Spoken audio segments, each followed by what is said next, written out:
प्यारे बच्चों, अपना आज का जो टॉपिक है वो रिलेशन और फंक्शन का है।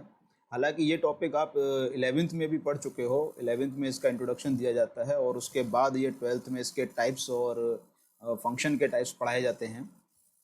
तो उसी टॉपिक को कंटिन्यू करने के लिए आज हम ये वीडियो शुरू कर रहे हैं। तो अपना जो पहला टॉपिक है रिलेशन फंक्शन है। तो रिलेशन और ये फंक्शन है क्या चीज़? देखिए, मैथमेटिक्स में जो चीज़ें हैं, मैथमेटिक्स करता क्या है? मैथमेटिक्स चीज़ों के ऑब्जेक्ट्स के अंदर पैटर्न्स को या दो क्वांटिटीज़ के अंदर उनके रिलेशन को हमेशा हमेशा मैथमेटिक्स में रिलेशन और पैटर्न को ही फॉलो किया जाता है, उनकी ही स्टडी की जाती है कि अगर कोई चीज़ कोई ऑब्जेक्ट चल रहा है तो उस किस किस पैटर्न को फॉलो कर रहा है, या दो क्वांटिटीज़ हैं, एक एक्स है और एक वाई है, तो इन दोनों क्वांटिटीज़ में कैसा रिलेशन है, एक्स छोटा है या वाई छोटा है, या दोनों बराबर हैं, या इनमें क्या रिलेशन है। ठीक है, तो उन्हीं रिलेशंस चीज़ों को आगे बढ़ाते हुए ये चैप्टर लगाया गया है।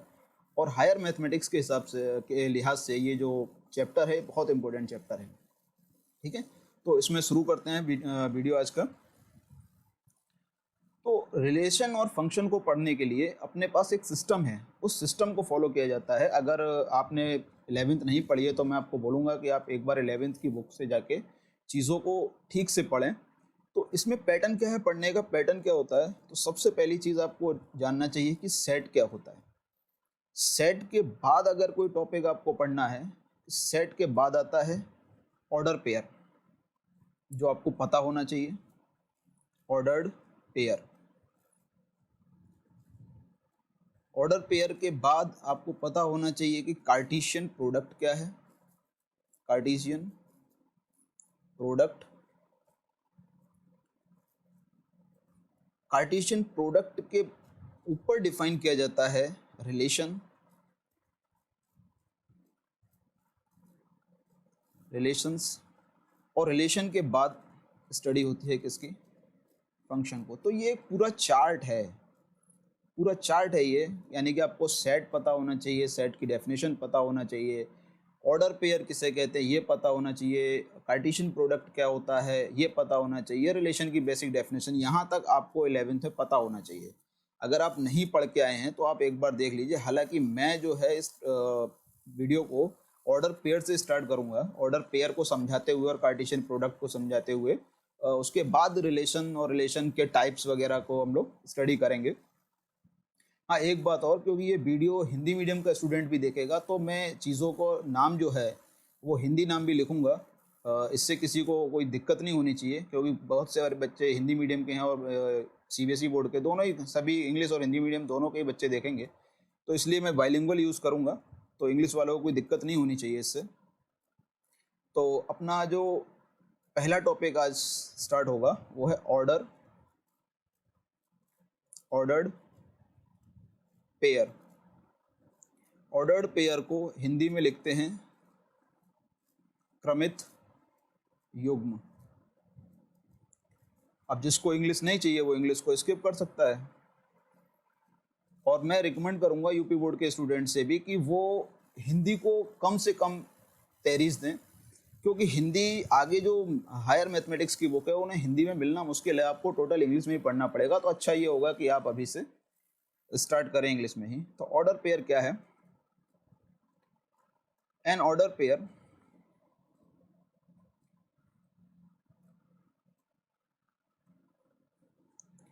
an ordered pair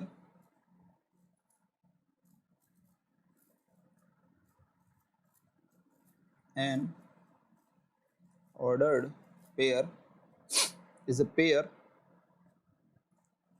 ordered pair AB is a pair of objects, is a pair of objects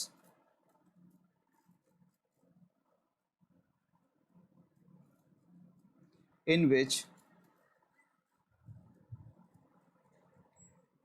order is significant. Order is significant.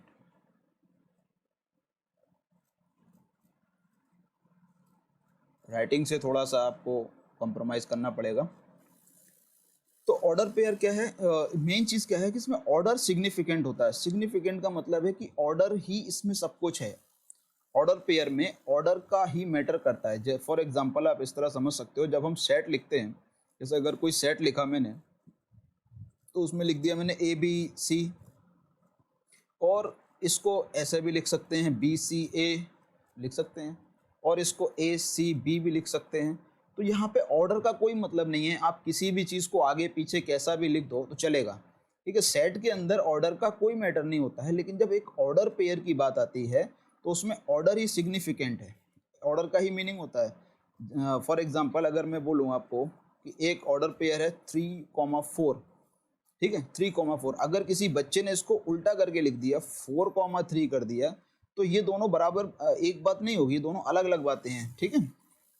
तो ऑर्डर पेयर क्या है? ऑर्डर पेयर पेयर का ऑब्जेक्ट्स का एक पेयर है जिसमें ऑर्डर मैटर करता है। अगर ऑर्डर मैटर ना हो तो इसका नाम ही ऑर्डर पेयर नहीं होगा। अब आप अगर इसको समझना चाहते हैं और डिटेल में तो आप इस तरह समझ सकते हैं, जैसे 3 और 4 है, तो 3 और 4 को आप यहाँ लगाइए, 1 2 3 4, 1 2 3 4। तो यहाँ पे x एक्सिस पे 3 और y एक्सिस पे 4, तो ये पॉइंट यहाँ मिला 3,4, और ये है 4,3, तो 4,3 आपको यहाँ मिलेगा। तो आप खुद देख रहे हैं इन दोनों पॉइंट्स में कितना अंतर है। एक 3,4 है, हालांकि दोनों भी फर्स्ट क्वाड्रेंट में ही हैं, लेकिन इन दोनों के बीच में डिस्टेंस है, ये दोनों डिफरेंट लोकेशन को शो कर रहे हैं। एक 3,4 है यानी कि x पे 3 है, y पे 4 है, और दूसरा y पे x पे 4 है और y पे 3 है। ये अलग अलग दो लोकेशन को शो कर रहे हैं। तो 3,4 4,3 के बराबर नहीं होगा। अब बच्चों के मन में एक बात आएगी कि क्या ये दोनों कभी बराबर हो सकते हैं? तो उसके लिए एक नोट लिख रहा हूँ। Note, if two order pair, two ordered pair are equal if and only if, ये एक टर्म है मैथमेटिक्स का, इसे लिखा जाता है if and only if। ये इस टर्म को कंबाइन करके IFF बनाया गया है। Two order pair are equal if and only if first element, if and only if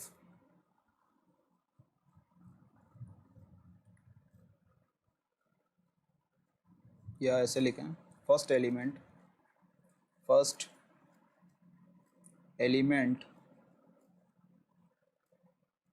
of A, yes, if and only if the corresponding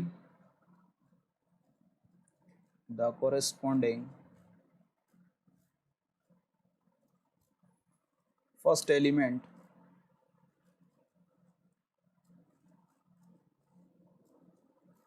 elements are equal and second element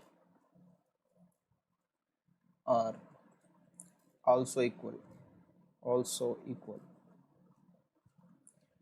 ठीक है। तो दो order pair को equal करने के लिए क्या है कि उनके करस्पॉन्डिंग एलिमेंट बराबर होने चाहिए। फॉर एग्जांपल आप इस तरह समझ सकते हैं इसे कि जैसे अगर लिखा हुआ है a, b और इक्वल लिखा है x, y, तो ये इक्वल हम तभी लगा सकते हैं जब ये a x के इक्वल हो और ये b y के इक्वल हो। This imply and imply y, यानी if and only if a equal to x and b equal to y। तो अगर a x के बराबर है और b y के बराबर है तब हम दो ऑर्डर पेयर का कंपैरिजन कर सकते हैं। तो ये तो थी ऑर्डर पेयर की बात जो आपको 11th में पता होनी चाहिए थी। अब अगला ऑर्डर पेयर के बाद आता है अपने पास कार्टेशियन प्रोडक्ट। कार्टेशियन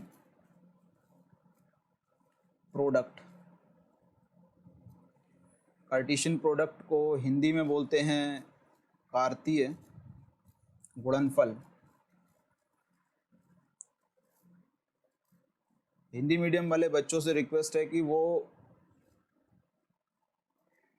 डेफिनेशन को अपनी बुक से देख लें हिंदी में कैसे लिखा हुआ है, लेकिन जो भी है खैर।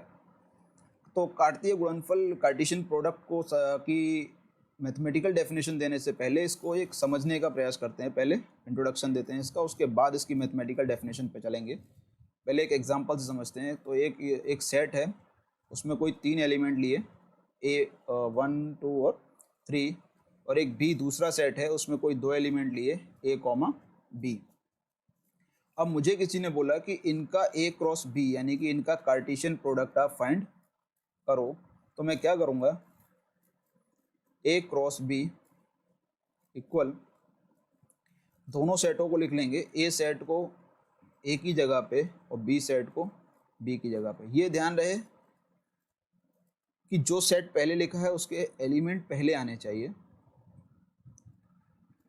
ठीक है। तो आपको करना क्या है, ये ए जो है, ये जो 1 है, 1 को आप ले जाएंगे और बी सेट के जो दोनों एलिमेंट है उनके साथ एसोसिएट करेंगे। तो इसे हम लिख पाएंगे 1 कॉमा ए, 1 कॉमा बी।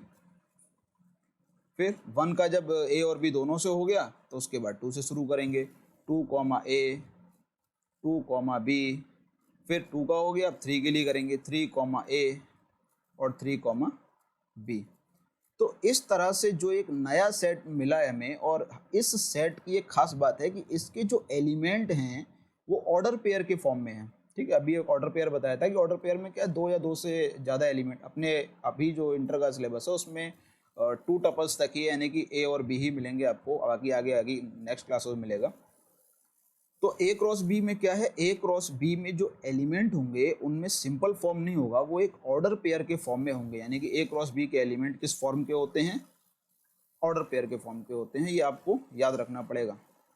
तो ए क्रॉस बी आ गया, तो ए क्रॉस बी आ गया। अब अगर हम निकालना चाहें बी क्रॉस ए कैसे आता है, तो बी क्रॉस ए के लिए आपको क्या करना है, बी वाले सेट को पहले लिखिए और ए वाले सेट को बाद में लिखिए, और उसके बाद जो प्रोसेस ऊपर किया था वही प्रोसेस वापस नीचे करना है।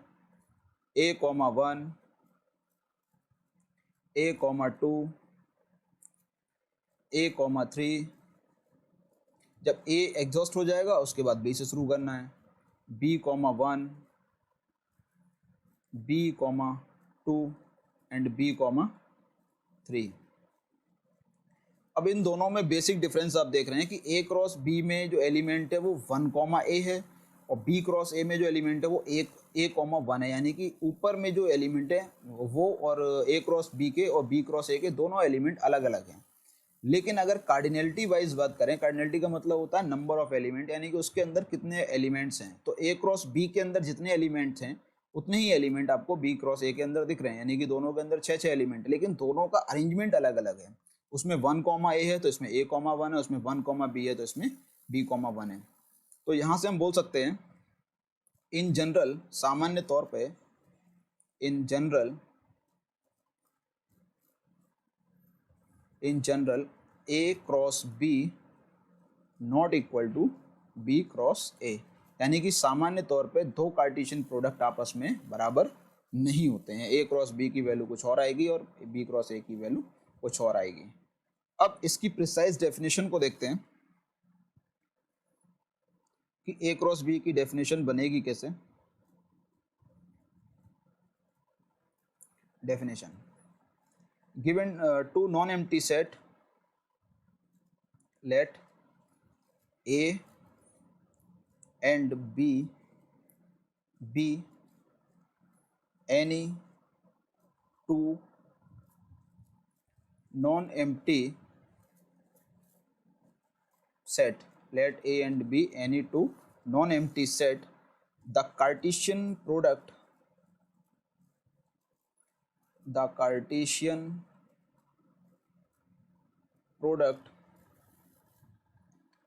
A cross B, the Cartesian product A cross B is the set of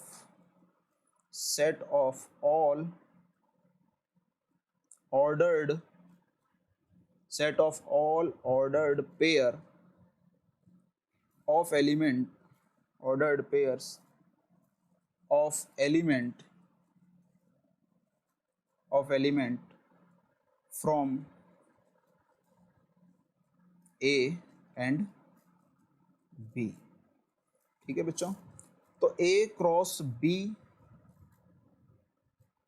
के लिए क्या बोला जा रहा है कि ए क्रॉस बी से जितने भी ऑर्डर पेयर बनेंगे उन ऑर्डर पेयर का कलेक्शन जो होगा वो कलेक्शन कार्टेशियन प्रोडक्ट कहलाता है। यानी कि इसको हम ऐसा लिख सकते हैं, A cross B is nothing but A comma B such that A belongs to A, यानी कि जो पहला वाला एलिमेंट होगा ए वो ए से आएगा और दूसरा वाला एलिमेंट बी से आएगा, यानी कि कैपिटल बी से। तो उन सारे एलिमेंट सारे ऑर्डर पेयर का कलेक्शन जो ए क्रॉस बी से प्राप्त हुए हैं उन्हें हम ए क्रॉस कार्टेशियन प्रोडक्ट बोलते हैं। तो ये तो थी कार्टेशियन प्रोडक्ट की बात, ये 11 तक का था। यहाँ पे कहानी 11 की ख़त्म हो जाती है। यस, अब यहाँ तक तो Cartesian product A cross B हो गया। अब बात करते हैं रिलेशन की। तो उसी तरह से जैसे हमने कार्टेशियन प्रोडक्ट को समझा था, पहले रिलेशन को समझेंगे उसके बाद उसकी डेफिनेशन को देंगे। तो यहाँ पे मैंने दो सेट लिए। पहला सेट में एलिमेंट ले लिया 1 2 3 और दूसरे सेट में एक एलिमेंट ले लिया 2 और 4 ले लिए। अब ए क्रॉस बी जब आप निकालेंगे तो ए क्रॉस बी क्या होगा, 1, 2 1, 4 1 हो गया, 2, 2 2, 4 3, 2 एंड 3, 4। ये कार्टेशियन प्रोडक्ट बन गया। अब रिलेशन क्या होता है, यहाँ तक अगर कार्टेशियन प्रोडक्ट की बात आती है तो हम लोग ये नहीं देखते कि कौन कैसा एलिमेंट है, बस एक एलिमेंट को उठा के दूसरे से एसोसिएट करके लिख देते हैं। लेकिन रिलेशन क्या है, रिलेशन इन नंबर्स के बीच में डिफाइन की जाती है। तो अगर हम एक डिफाइन करते हैं, डिफाइन अ रिलेशन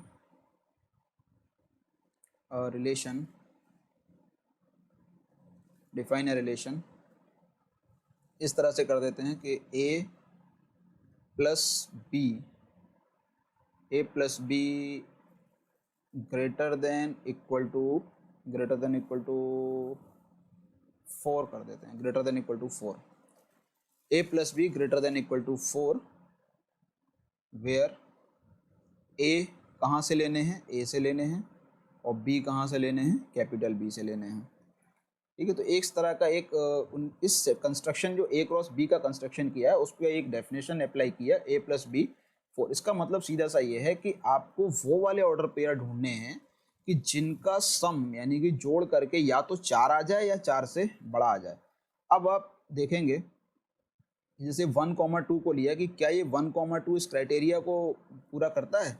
तो 1 और 2 को जब आपने जोड़ा तो 1 और 2 को जोड़ करके हो गया 3। लेकिन अपने पास क्या रिलेशन है कि a plus B greater then 4 होना चाहिए, तो ये इस क्राइटेरिया को पूरा नहीं करता, ये अपने काम का नहीं है।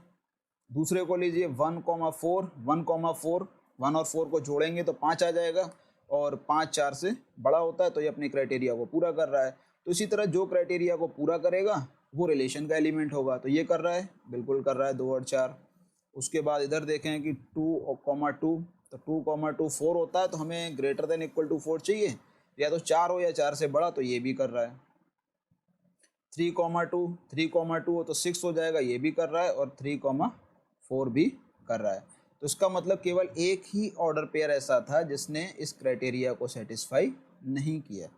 तो आप क्या समझे कि एक सेट लिया, 2 सेट लिए, ए क्रॉस बी बनाया और उनके ऊपर एक रिलेशन डिफाइन किया।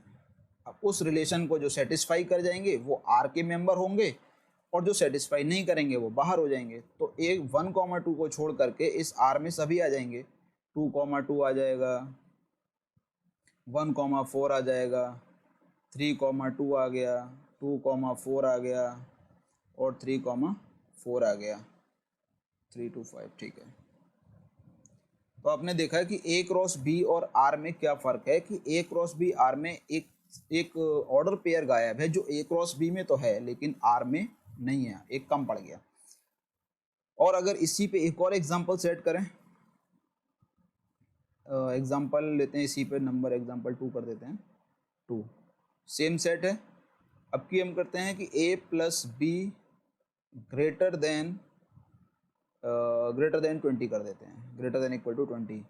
तो आप देखेंगे इसमें कोई नहीं आएगा। आप इन अब क्या करना है कि जोड़ करके 20 से बड़ा आना चाहिए, लेकिन आप ऊपर देख रहे हैं कि किसी भी ऑर्डर पेयर को आप जोड़ते हैं या 1,2 को जोड़ेंगे 3 आएगा, तो ये भी 20 से बड़ा नहीं है। 1,4 भी 20 से बड़ा नहीं है, 2,4 भी 20 से बड़ा नहीं है, तो ये कोई भी 20 से बड़े नहीं है। तो ये 20 से बड़े नहीं हैं, इसका मतलब क्या है कि ये आर में नहीं आते हैं। इसका मतलब इस बार हमें आर में कोई एलिमेंट नहीं मिला। अब आर में कोई एलिमेंट नहीं मिला तो आर को हम ऐसा लिखेंगे, खाली है, कोई एलिमेंट ही नहीं मिला भाई। तो इसका मतलब अब खाली है, इसका मतलब नल सेट है। नल सेट को हम फाई से भी या एम्प्टी सेट बोलें या नल सेट बोलें या वॉइड सेट बोलें, तीनों इसी के नाम है। तो इसे हम, ये रिलेशन कैसा बना, ये रिलेशन एम्प्टी रिलेशन है, यानी कि इसके अंदर कोई भी नहीं आया। तो आपको समझ में आ रहा होगा एक चीज़, तो एक रिलेशन के ऊपर हम, एक कार्टेशियन प्रोडक्ट के ऊपर हम कई तरह से रिलेशन को डिफाइन कर सकते हैं। और तो कभी कोई एलिमेंट आएगा, कभी कोई नहीं आएगा, कभी सारे एलिमेंट आएंगे और कभी एक भी एलिमेंट नहीं आएगा। तो इन सब के दौरान एक खास बात थी, अब वो खास बात बाद में करेंगे, पहले आते हैं इसकी डेफिनेशन पे कि रिलेशन है क्या चीज़। डेफिनेशन, तो ये तो एग्जांपल में समझा रहा था पहले। रिलेशन क्या है? A relation is a subset, a relation is a subset of, a relation is a subset of Cartesian product A cross B, which can be obtained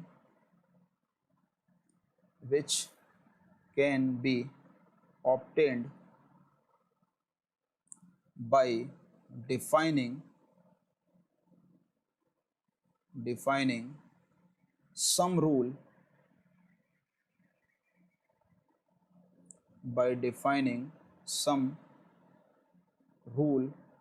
on A cross B। इसका मतलब कि A cross B के ऊपर अगर हम कुछ नियम, शर्तें, कानून लगा दें तो उस नियम, शर्तों और कानून को पूरा करने वाले जो लोग होंगे वो रिलेशन में कहलाएंगे, और जो उस रिलेशन को, तो उस कानून को पूरा नहीं करते होंगे वो रिलेशन नहीं समझे। आप इस चीज़ को इस तरह समझ सकते हैं कि आप एक क्लास में गए, को एजुकेशन क्लास है, लड़के लड़कियां दोनों पढ़ते हैं, और आपने बोला वहाँ एक कार्टेशियन, उनको हम एक कार्टेशियन प्रोडक्ट मान सकते हैं क्योंकि वो डिफरेंट सेटों से आए हैं, मतलब डिफरेंट जगह से आए हैं, तो उनको हम एक कार्टेशियन प्रोडक्ट मान सकते हैं। अब आपने वहाँ जाके एक रिलेशन डिफाइन कर दिया कि वो बच्चे खड़े हो जाएं जो आपस में भाई बहन हैं, खास भाई बहन हैं।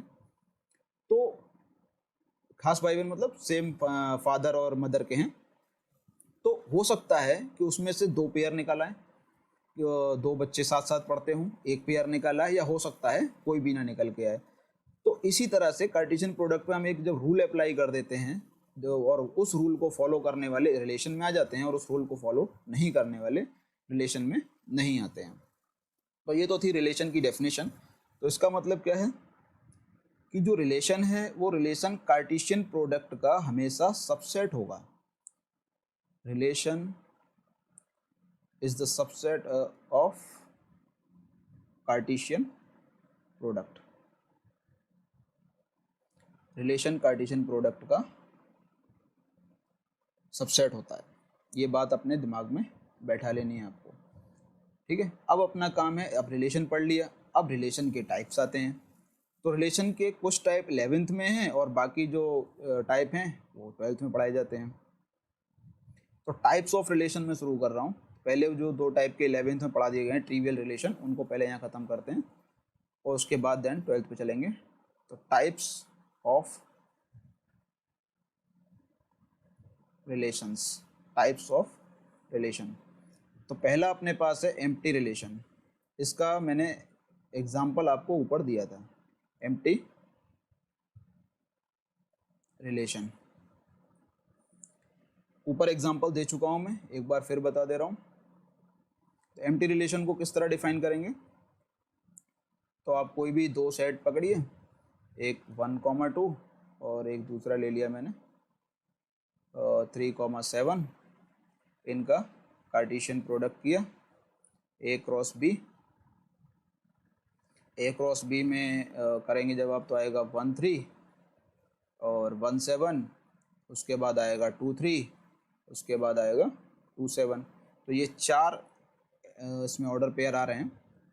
अब यहाँ पे इसके ऊपर एक कानून लागू करते हैं और कानून को मैं नाम देता हूँ कि ए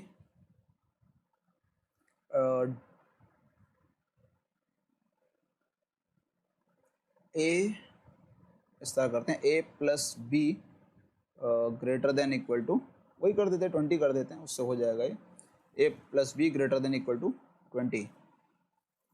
अब ये देखिए कि इस शर्त को कौन कौन सा ऑर्डर पेयर फॉलो कर रहा है, वो आर का मेंबर होगा, आर मतलब रिलेशन का मेंबर होगा, वो आर में आ जाएगा। तो क्या ये करता है ए 1,3? नहीं करता। क्यों? क्योंकि 1,3 जोड़ के 4 होता है और हमें कौन से चाहिए, जो 20 या 20 से बड़े हों। तो ये नहीं करता, 1,7 भी नहीं करता, 2,3 भी नहीं करता, क्योंकि जोड़ के ये 5 हो रहा है और 1 7 8 हो रहा है, और ये जोड़ करके 9 हो जाएगा, तो ये भी नहीं होगा। तो कुल मिला के हमें क्या मिला, हमें ए क्रॉस बी से कोई भी ऐसा एलिमेंट नहीं मिला जो इस कंडीशन को पूरा कर रहा हो। किस कंडीशन को? A plus B greater than equal to 20। तो ये एक एम्प्टी रिलेशन हुआ। एम्प्टी रिलेशन मतलब इसमें कोई भी एलिमेंट है ही नहीं। तो इस तरह का रिलेशन अगर किसी कार्टेशियन प्रोडक्ट पर डिफाइन होगा तो वो एम्प्टी रिलेशन कहलाएगा। दूसरा है universal relation. Universal relation, universal relation. अब यूनिवर्सल रिलेशन में क्या है, मैं सेट को तो सेम रखता हूँ, दोनों को सेट को सेम रखता हूँ, इस तरह लिख देता हूँ। यहाँ सिर्फ डिफाइन को अलग कर देता हूँ, define A plus B greater than equal to 1, यानी कि ए प्लस बी जोड़ करके 1 से बड़ा आ जाए या 1 के बराबर आ जाए। तब आप देखोगे कि 1,3 इसको क्वालिफाई कर रहा है, बिल्कुल कर रहा है, क्योंकि 1,3 जोड़ के 4 होता है और हमें तो चाहिए कि 1 से बड़ा आ जाए बस। तो आ गया 1 से बड़ा, तो पहला पेयर आ जाएगा। दूसरा पेयर भी आ जाएगा, 1,7 जोड़ के 8 होता है, हमें 1 से बड़ा चाहिए। तीसरा भी आ जाएगा और इसी तरह से चौथा भी आ जाएगा। तो आप क्या देख रहे हो कि सारा का सारा कार्टेशियन प्रोडक्ट आ गया वापस। तो यहाँ पे तो चारों के चारों आ गए और यही चारों कार्टेशियन प्रोडक्ट में थे। तो इस पूरे सेट की जगह पे मैं ये लिख सकता हूँ ए क्रॉस बी। तो आर बराबर ए क्रॉस बी आ गया, यानी कि ये जो रिलेशन है वो कार्टेशियन प्रोडक्ट के बराबर आ गई। तो जब ऐसी सिचुएशन आएगी, जब ऐसी परिस्थिति आएगी आपके सामने कि जहाँ पे रिलेशन कार्टेशियन प्रोडक्ट के बराबर आ जाएगा, तो उसे हम लोग क्या बोलेंगे, यूनिवर्सल रिलेशन। ये यूनिवर्सल रिलेशन का एग्जाम्पल है। ठीक है। अब इस यहाँ पे आके 11th का जो एक चीज़ और मैं बता दूं, हालांकि उसकी ज़रूरत नहीं है, बाद में देखेंगे। अब इसके बाद जो स्टार्ट करेंगे वो होगा प्योर 12th का। जो ये जो आज का वीडियो है ये टोटल वो था जो 12th में 11th में नहीं पढ़ के आए, उसका फाउंडेशन बनाने के लिए है। बाकी जो कल का वीडियो होगा उसमें, जो अगला वीडियो होगा उसमें 12th से स्टार्ट करेंगे, इक्विवेलेंस रिलेशन में रिफ्लेक्सिव, सिमेट्रिक और ट्रांजिटिव रिलेशन को शुरू करेंगे। वीडियो अच्छा लगा हो तो लाइक कर सकते हैं, चैनल को सब्सक्राइब कर सकते हैं और शेयर कर सकते हैं। Thank you.